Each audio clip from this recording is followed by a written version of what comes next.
आज का हमारा सेशन जो होगा हिंदी की कविता कुंडलियाँ के ऊपर होगा। सबसे पहले मैं आपको बताती हूँ कि ये कविता लिखी किसने है।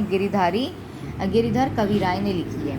यहाँ पर भी मैं आप देख सकते हैं कि बहुत ही बड़ी कविता है, तो यहाँ पर भी मैं आपको एक एक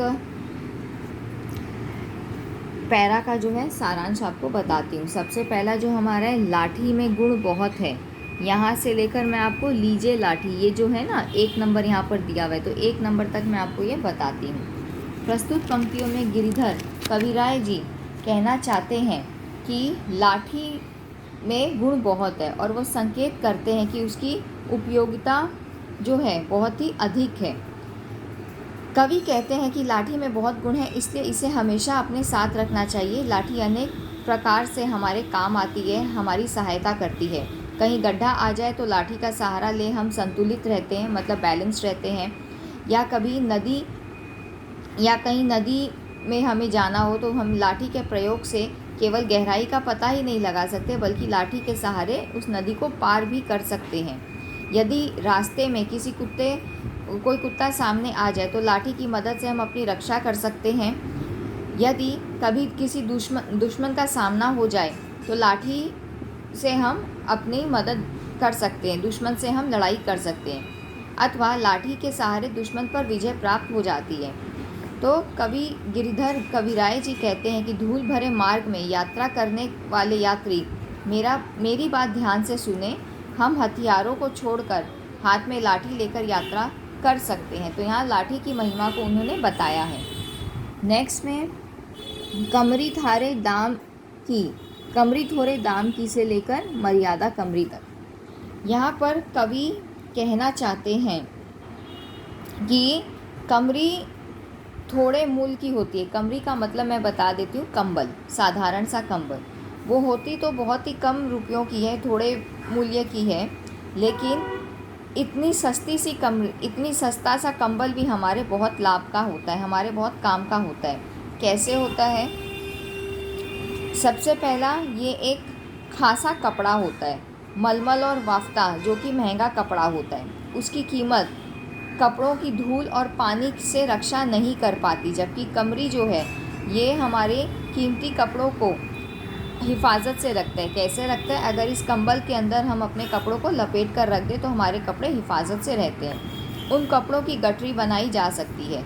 यही नहीं, रात पड़ने पर कमरी को झाड़ कर बिछाया भी जा सकता है और उस पर आराम से सोया जा सकता है। अंत में कविराय जी कहते हैं कि इसकी उपयोगिता बहुत है, लेकिन इसका दाम जो है वो बहुत कम है, तो इसलिए हमें इसे सदैव अपने साथ रखना चाहिए। नेक्स्ट है हमारे गुण के गाहक सहज से लेकर गाहक गुण के।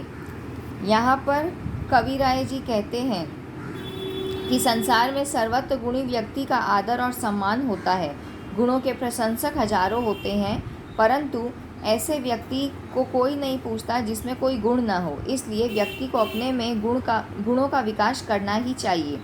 कवि ने कौवे और कोयल का उदाहरण देकर हम अपनी बात को स्पष्ट किया है। कौवे और कोयल दोनों काले रंग के होते हैं, परंतु कोई भी कौवे की कर्कश आवाज़ नहीं सुनना चाहता, जबकि सब कोयल की मधुर आवाज़ को ही पसंद करते हैं। कोयल की मधुर वाणी को सब सुनना चाहते हैं, लेकिन कौवे को कोई नहीं पूछता। कवि यहाँ कहना चाहते हैं कि समाज में केवल गुणों की ही सराहना होती है, गुणों का आदर ही होता है, रंग रूप आदि का नहीं। बिना गुण के व्यक्ति किसी सम्मान के लायक नहीं होता। गुणी व्यक्ति को हजारों लोग चाहते हैं, हजारों लोग पूछते हैं। नेक्स्ट हमारा जो है साइंस ऑफ संसार में से लेकर यहाँ तक है ये आपका बिरला कोई साईं।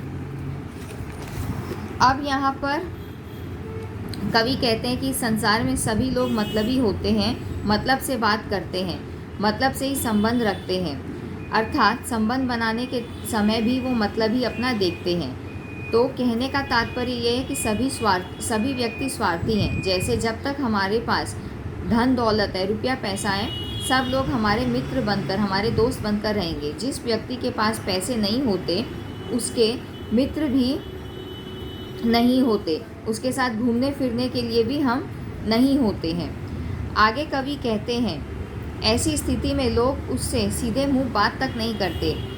गिरधर कविराय जी कहते हैं कि इस संसार का यही व्यवहार है, यही रीति है कि हमारा स्वार्थ जो है वो हम पर अतिरिक्त है। संसार में ऐसे लोगों की संख्या अत्यंत कम है जो बिना स्वार्थ के किसी से मित्रता करते हैं, किसी से दोस्ती करते हैं। आगे कवि रहिए लटपट काटी दिन से लेकर तऊ छाया में रहिए, यहाँ तक।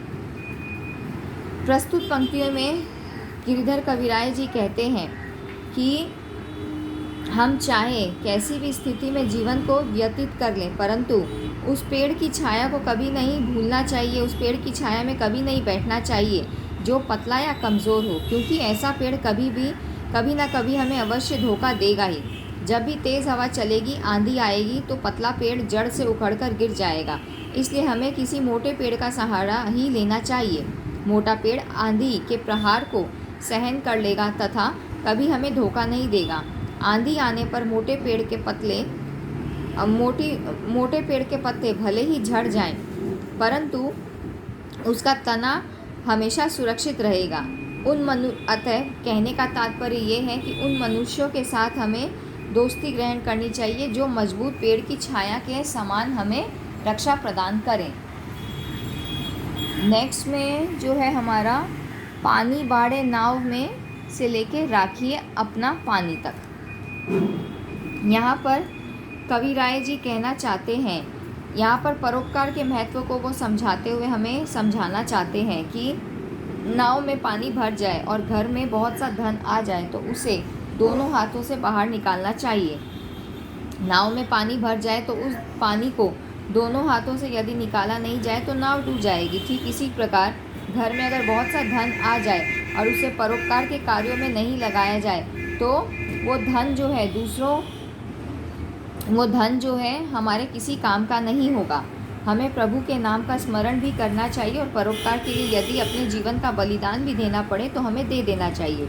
गिरिधर जी कहते हैं कि बड़े बुजुर्गों ने हमें यही सीख दी है कि हमें हमेशा अच्छे ढंग से जीवन व्यतीत करना चाहिए। यही हमारा सही मार्ग है। हमें हमेशा सही मार्ग पर चलना चाहिए जिससे हमारा सम्मान बना रहे।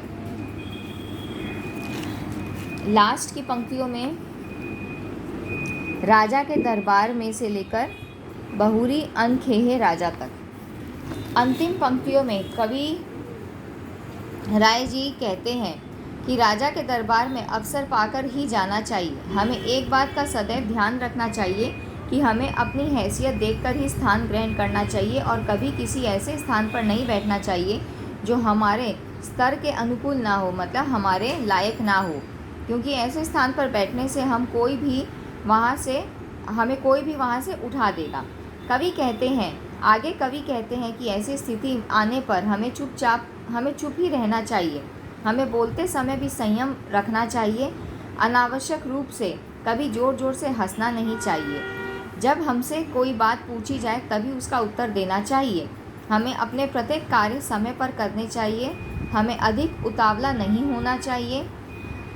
आगे कवि का संकेत हमें ये है कि हमें राजा के दरबार के नियमों का पालन सही प्रकार से करना चाहिए। तो उम्मीद करती हूँ कि आप लोगों को ये सारांश, ये व्याख्या अच्छी लगी तो चैनल को लाइक और सब्सक्राइब ज़रूर करें।